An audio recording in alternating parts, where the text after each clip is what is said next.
Alright, once it's out of the water, just going to lift the lid. This is where the leaves get sucked to. Just take this basket out. Come across to here somewhere and just empty the basket. You need to empty this every couple of days, depending on how much leaves get in the pool.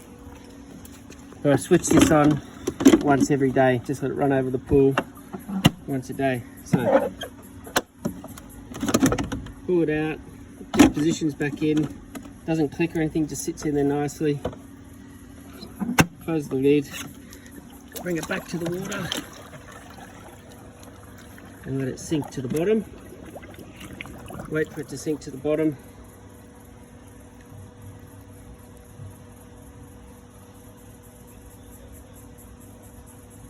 Once it's there, and just come across to the head unit, turn it on, and then you'll see it kicks in over here.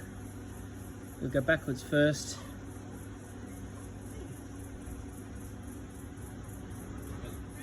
And then you're away.